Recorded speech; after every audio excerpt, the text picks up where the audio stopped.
Assalamu alaikum dear students, welcome to new academic session. Today is your first lecture and I am going to tell you something about sets.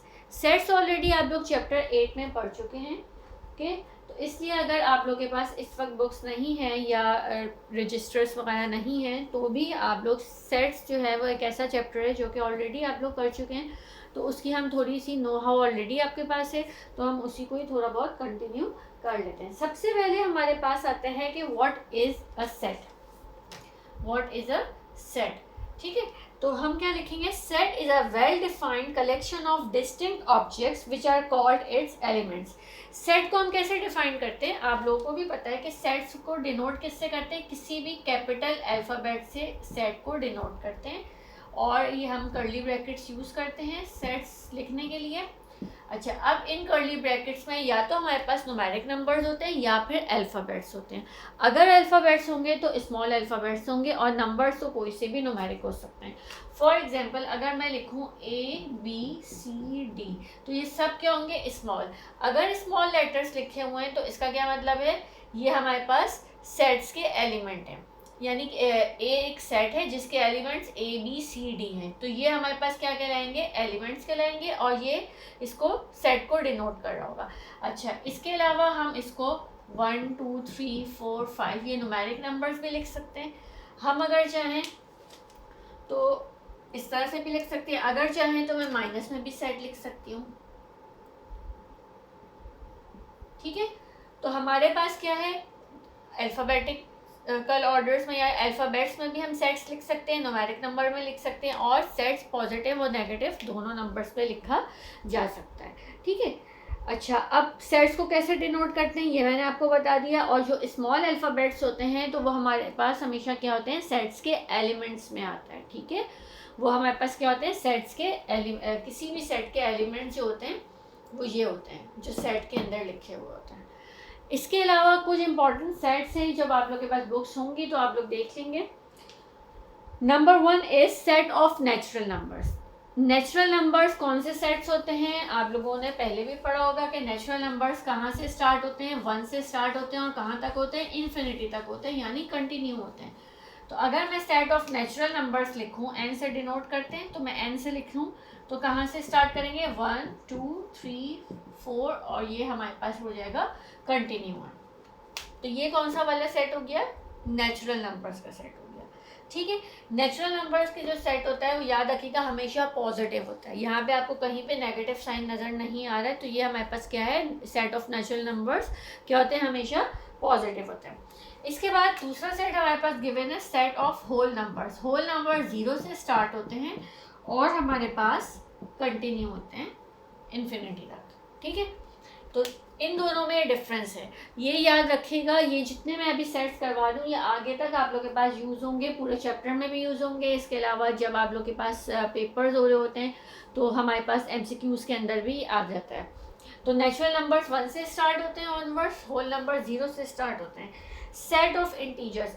Integers को हम लोग capital Z से represent करते हैं, और integers जो है वो आपके पास प्लस माइनस दोनों होते हैं. ठीक है, 0 +-1 +-2 एंड सो ऑन. तो इंटीजर क्या होता है? हमारे पास 0 के बाद +-1 +-2 +-3. अब 0 क्या है यहाँ पर?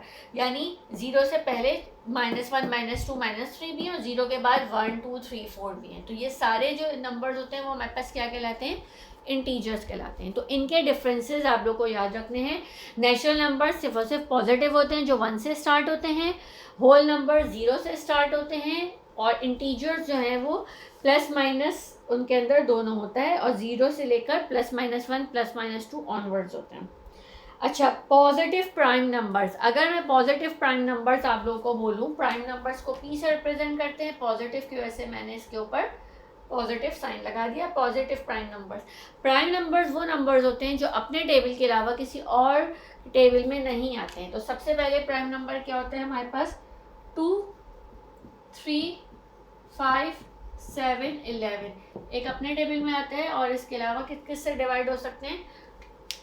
अपने इसके 2 फैक्टर्स होते हैं, एक अपना ही नंबर होता है और दूसरा 1 होता है. ठीक है, इसी वजह से 2 है, 3 है, 5 है, 7 है, 11 है, 12 नहीं होता, 12 दूसरे टेबल्स में भी आता है, 13 होता है, 13 के 2 फैक्टर्स होंगे, एक 13 और एक 1। अच्छा, यहाँ पे क्वेश्चन ये बनता है कि यहाँ पे 1 क्यों प्राइम नंबर नहीं है? प्राइम नंबर्स के लिए ज़रूरी है कि 2 फैक्टर्स हों, एक वो इटसेल्फ हो और एक 1 हो। अब अगर मैं 1 को बोलूँ तो 1 का तो फैक्टर 1 ही रहेगा खाली, तो इस वजह से 1 जो है वो प्राइम नंबर नहीं होता है। ठीक है। अच्छा, अब हमारे पास एक और सेट है, सेट ऑफ ऑड नंबर्स। कौन सा सेट है? Set of odd numbers. Odd numbers क्या होते हैं सबको पता है, ओ से रिप्रेजेंट करते हैं, ये प्लस में भी हो सकते हैं और माइनस में भी, plus minus 1, 3, 5, 7 and so on. अगर मैं आप लोगों से बोलूँ इवन नंबर्स का सेट क्या होता है तो वो भी आपको पता है। अब इवन नंबर्स में भी पॉजिटिव भी हो सकते हैं और नेगेटिव भी हो सकते हैं, तो उसको ई से रिप्रेजेंट करेंगे, प्लस माइनस 2, प्लस माइनस 4। अच्छा, 0 भी इवन नंबर में ही आता है, plus minus 6 and so on. अब आ जाता है सेट ऑफ रैशनल नंबर्स। ठीक है, कौन सा सेट आता है? रैशनल नंबर्स का सेट आ जाता है। अब रैशनल नंबर का सेट क्या होता है? रैशनल नंबर्स कौन से वाले होते हैं? जो किसकी फॉर्म में होते हैं? पी अपॉन क्यू की फॉर्म में होते हैं। पी अपॉन क्यू का क्या मतलब हो गया? ये आपके पास हो गया न्यूमरेटर और ये आपके पास हो गया डिनोमिनेटर। ठीक है, जो इस फॉर्म में लिखे हुए होते हैं सेट्स, उनको हम क्या बोल रहे होते हैं? वो कौन से नंबर्स होते हैं जो इस फॉर्म में लिखे हुए होते हैं? और नंबर्स कौन से होते हैं? रैशनल नंबर्स होते हैं। अच्छा, यहाँ पे q should not be equals to 0। q जो है वो 0 के बराबर नहीं होनी चाहिए। क्यों? क्योंकि जब भी डिनोमिनेटर में वैल्यू 0 आ जाती है, कभी भी ऊपर कुछ भी लिखा हुआ हो, फॉर एग्जांपल p है इसकी या 1000 लिखो, कुछ भी लिखा हो, अगर डिनोमिनेटर 0 हो गया तो आंसर हमेशा इन्फिनिटी आता है। ठीक है, ये आप लोग अपने कैलकुलेटर्स में चेक कर सकते हैं। कोई सा भी नंबर लिखो, उसको डिवाइड बाय 0 कर दे, आंसर इन्फिनिटी आ जाएगा। या तो वो मैथ्स एरर लिख के दे देगा या फिर ई बना के दे देगा आपके कैलकुलेटर में। ठीक है, तो हमारे पास जो रैशनल नंबर्स होते हैं वो क्या होते हैं? न्यूमरेटर और डिनोमिनेटर इस तरह की फॉर्म में होते हैं। डिनोमिनेटर जो है वो 0 के बराबर नहीं होना चाहिए। सही है, तो हम इसका सेट ऐसे लिखते हैं, x such that x is equals to p upon q, p and q both belongs to z, यानी इंटीजर से बिलोंग कर रहे होते हैं, और q should not be equals to 0। अच्छा, अब ये क्या लिखा है, कैसे लिखा है, ये आप लोगों को कन्फ्यूजन हो रही होगी, तो जब मैं सेट बिल्डर फॉर्म्स आगे पढ़ाऊंगी तो आप लोगों को उस वक्त ये चीज़ समझ आ जाएगी। ठीक है, अभी बस समझ लें रैशनल नंबर्स किस फॉर्म में होते हैं? p अपॉन q के फॉर्म में होते हैं, लेकिन q जो है वो 0 के बराबर नहीं होना चाहिए। और इररेशनल नंबर्स किस फॉर्म में होते हैं? वो इस फॉर्म में नहीं होते हैं, बल्कि इररेशनल नंबर्स ऐसे लिखे होते हैं। ठीक है, जो ऐसे लिखे हुए नंबर्स होंगे वो हमारे पास क्या कहलाएंगे? इररेशनल नंबर्स कहला रहे होते हैं। अब अगर मैं इसके अंदर y(x) नहीं भी लगाऊं, तो खाली यही वाले नंबर्स ही लिख दूं, तो ये हमारे पास कौन से नंबर्स होंगे? इररेशनल नंबर्स होंगे, रूट्स में जो आ रहे होते हैं। तो x such that x is not belongs to, या x such that x is not equals to p upon q and p and q belongs to z। z क्या है? Integer. And q is not equals to 0, ये लाजमी होना चाहिए, q is not equals to 0, वरना फिर हमारे पास answer क्या आ जाता है? इन्फिनिटी में चला जाता है। ठीक है, जब आप लोगों के पास ये रैशनल नंबर्स हैं और ये हमारे पास इररेशनल नंबर्स हैं। इररेशनल नंबर्स मैंने बता दिया रूट के अंदर होते हैं। ठीक है, अच्छा, अब हमारे पास एक और सेट है आखिरी, जो कि रियल नंबर्स का सेट गिवन है, set of real numbers. Real numbers किससे मिलके बनते हैं? रियल नंबर्स जो हैं वो q और q कॉम्प्लीमेंट को, यानी हम रैशनल और इररेशनल को जब कंबाइन कर देते हैं तो हमारे पास रियल नंबर का सेट बन के आ जाता है। रियल नंबर का सेट क्या होता है? जब रैशनल और इररेशनल नंबर्स को कंबाइन करते हैं तो हमारे पास रियल नंबर्स बन के आ जाते हैं। ठीक है क्लास, अभी ज़्यादा मैं नहीं करवा रही हूँ, ताकि आप लोग के पास जब बुक्स वगैरह अवेलेबल होंगे और रजिस्टर्स हो जाएंगे तो फिर हम उसके बाद जो है वो प्रॉपर तरीके से आगे जो है वो क्वेश्चंस भी सॉल्व कर लेंगे। अभी जो मैंने पढ़ाया है ये आपकी बुक के पेज नंबर 1 पे ऑलरेडी लिखी हुई है सब चीज़ें। ठीक है, तो इनको कहीं पे भी कॉपी करने की आपको ज़रूरत नहीं होगी, लेकिन ये बात का ख्याल रखिएगा कि जितना भी मैंने बताया ये सारी चीज़ें जो हैं वो आप लोग के पास ब्लैंक्स में आती हैं।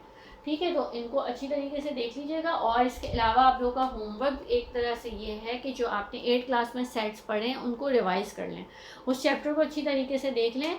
और आई थिंक सेट्स तो मैंने ही पढ़ाए थे आप लोग को 8 क्लास में, ठीक है, तो उस वाले चैप्टर को रिवाइज़ कर लें, तो जब हम ये चैप्टर पढ़ रहे होंगे ना तो हमें बहुत ज़्यादा ईजी हो जाएगा। Okay, thank you class.